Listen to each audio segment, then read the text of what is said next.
Oh my goodness, we are live at the Big Festoon.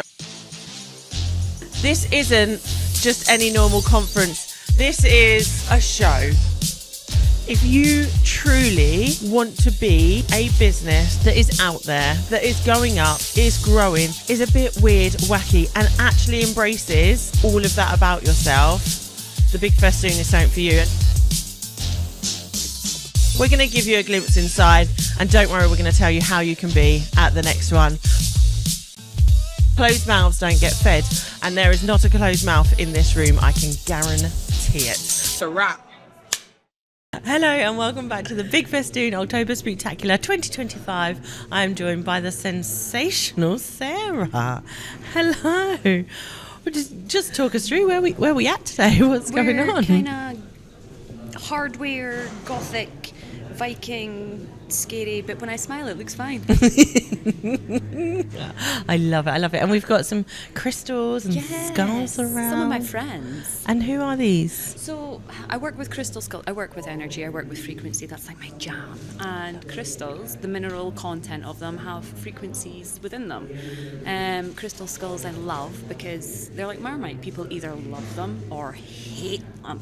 So the best thing about them is the big people come into my world. The people that don't, they tend to run away. Easy. But yeah, some of them, when it comes to crystal skulls especially, they have something which is called their eyes open. And I don't mean like their eyes come forward and they have like eyeballs. Hi guys. But what happens is when you energetically connect to a crystal in general, they tend to feed you information. In your your super conscious is what I call it, and it's not that you see it, you just feel it. Okay. And crystals are the same thing. Energy is the same thing. When you walk into a room, you know if you like a vibe or you don't like a vibe. Same thing, but crystals just really amplify that space and that energy. How interesting. So is this is your business? This is what you do? Well, crystals are part of it. I say that I do a whole mind, body, and soul experience. So I tantalize not only your main five senses, but I also connect to your more etheric energy, the ones that are outside, the ones that are there but you're not fully aware are actually running the show because we're so consciously trying to make decisions in the moment. Yeah. So I try and bring them all together to allow you to really connect to your mind, body and soul as a wholesome experience rather than being really disjointed and then wondering why things don't work properly. So how did you get into that world? I don't know. Ask me an easier question. No, I've always just rocked up one day and it was there. Just woke up and I was like, shit, what is this? I've always known I was a bit different. It's the classic sort of, I'm cliche, when she was a kid, when she's good, she's really, really good, but when she's bad, she's a fucking nightmare. Easily distracted. When she applies herself, she's fantastic, but that space is few and far between. It was that sort of just read my school report. Yeah, I think that was everyone's, But what I recognised when I was little, and I let it go because of fear and the conditioning that we live in, but I was such a sort of soulful kid. Like I wanted to be in my own space. I had lots of imaginary friends, and I didn't, even growing up, I never had, that some people have like their best friends that will go through their whole life. I never had that. I had acquaintances. So I would be friends with somebody for like 3 months, so intense, love it. And then I'd be like, yeah, you're boring. Shiny shit syndrome. Yeah, I call it squirrel effect. Ooh, squirrel. Yeah. It was one of those. And as I grew up, I always knew there was something, but I never understood what it was. I was a kid. And then I conformed to conditioning and society and what we were supposed to do externally. Peer groups got in the way, and I went down a different route, and I trained as a mechanical engineer. Of course you did. Yeah, because that's what you do, right? Yeah, absolutely. Why not? But then I realised that even though being in a male-dominated situation, I was really kind of quite clever when it came to thinking outside the box. So I would think of solutions that weren't solutions for them, never ever. Like, what is that? What does that mean? How can you? That's not plausible. Where did that even come from? I would just go into it and I'd be like, yeah, but if we did this and we did that, and we could work them that, and then this would work, and then that would be it. So I used to solve problems that were just unsolvable, and they loved it. But I was always cock blocked. So I'd climb the career ladder very quickly, and it wouldn't necessarily be a male, but it would be very much an egotistical person that would see, I guess, the control or the outside the box, inspirational thinking that I was doing, and they would get fearful and they would try and stop me from being further. So I never lasted in a job more than kind of 3 years. And my mum used to always say, "You're such a job hopper. No one's going to employ you when you've got a CV when your that's 7 CV pages." is Fuck off. But I used to start in the next job at the bottom. I wouldn't care. I would go in as like the skivvy, the lackey, build yourself back the up nobody. again. And then within 6 to 8 months, I was back up in a position. And then within a year, I was in some sort of management, but never got past that. And I did that my whole adult life. And in the back of it, I had kids. And my first child was horrific. I clearly learned that my body doesn't like to share. That goes for food, lots of things. But when I had my child, I was in such a shit space, and I didn't find anyone that was able to really support me or help me physically, metaphysically, emotionally, and mentally. There was just nobody out there that could do anything that would kind of give me the whole package. So I ended up, as a human design, I am a generator, but I'm an investigator, so I like to break things. So I went on this kind of really deep rabbit hole of how can I help and support myself, and if I can't find somebody that can give me this whole encompassing experience, then surely to Christ there's other people out there that are looking for the same thing.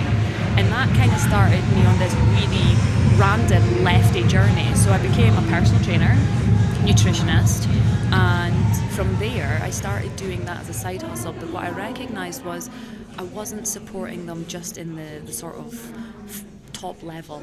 I was more deeper. I was asking them the questions that were causing these triggers and effects for them to be like, shit, like this isn't just about diet and moving, right? And I'm like, no. I was like, you're holding on to so much emotional crap. Yeah, I'm like, this is stopping you. So you're constantly going to go through this experience of, I can do this, I've lost 6 pounds, and then you're going to go and eat 6 pounds of cake, and you're going to put that weight back on, But I built this brand up with this, and I come to this sort of side hustle.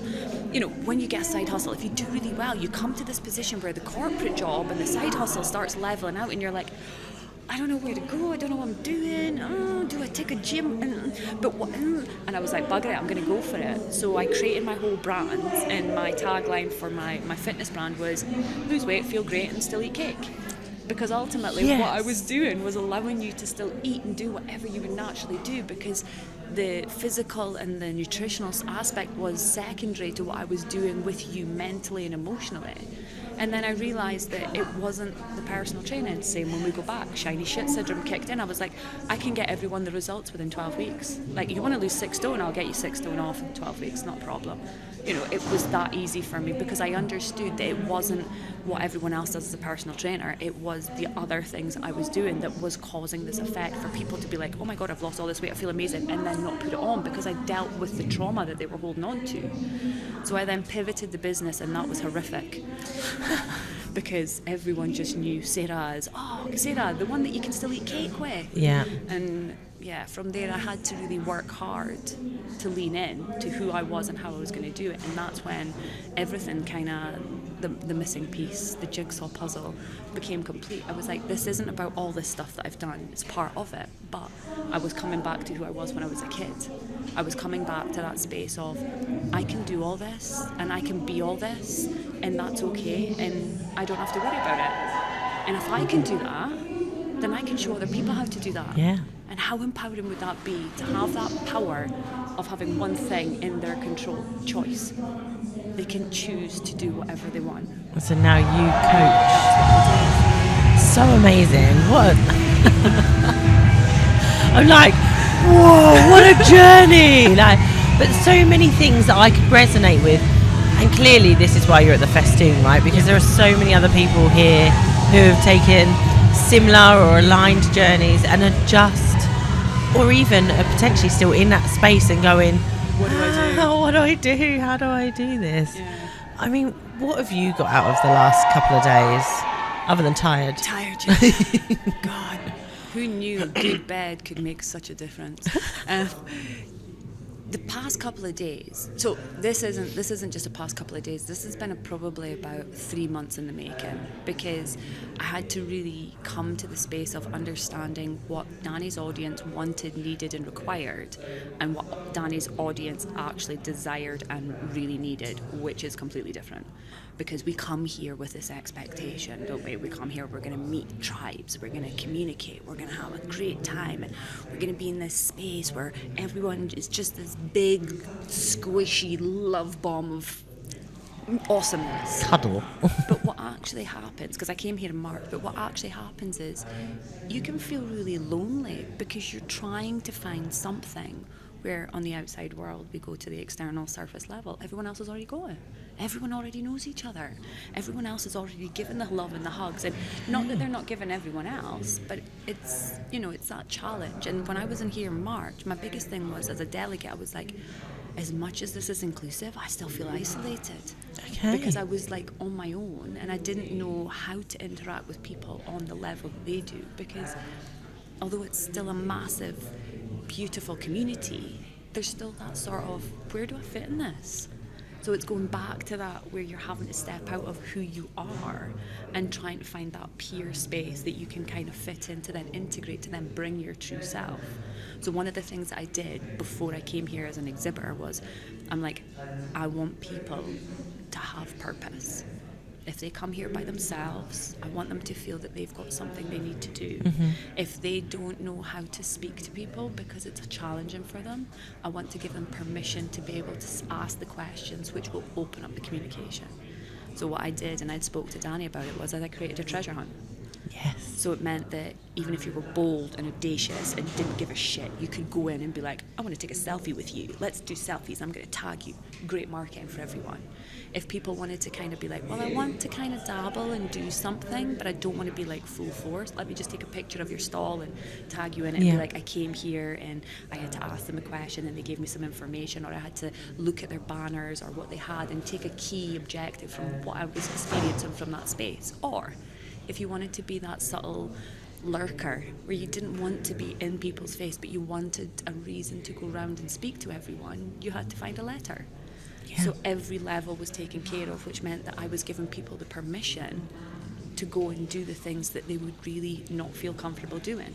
And that was what I started 3 months previous. So we created this whole treasure hunt that people could go on, round the stalls and be whatever level they wanted to do, what they felt comfortable doing, but it gave them purpose. So if people felt unsure or lost or were brand new or on their own, they could come in, do this treasure hunt, go on a little mini adventure, but have real purpose in doing it behind the scenes, because they're then creating the connections that they maybe wouldn't do. Because I wouldn't just go up to the stall and be like, hey, how are you? Give me a hug. I'd be like a lurker. I'd be like, hi, how are you? What are you doing? And feel like an absolute tool. But, this gave that people the permission to be able to do it, but it also gave the people that absolutely loved that and being in the space and being like, hey, I want to tag you in it. Well, this is it. You also brought all the exhibitors together because we all got involved in this. Our letter is here. People have been looking at that, and you can see people who are looking at it from a distance come up and are like, oh, okay, this is your one. And you say how are you getting on with it? And they're like, you can see them immediately yeah, really well, thank you. And that's it. And we're good. And we're like, brilliant, glad to hear. Yeah. And they move on, and I'm happy with that. And then others who are like, great, what is this? Why are you here? And then we have a different level of involvement with them. And this is what this is about. And like you say, all the different spaces that are being created and then grown, because what Danny does is opens up her ears and the team's ears to the community to say, oh, did I miss something? Or what else can I bring? How else can I level this up? And it is leveling up. I mean, we're off to the arena. It's 2,500 people, which is massively amazing, but it can be daunting. But she's listening to her audience to say, how can we make this space your own space as well as this space? She opens the door. And it depends if you run through, skip through, or tiptoe through. Amazing. Sarah, thank you so much for joining me in the studio. We're going to grab all your links and all your details. We'll put them in the show notes below. What a lovely, lovely day. I know. Thank you.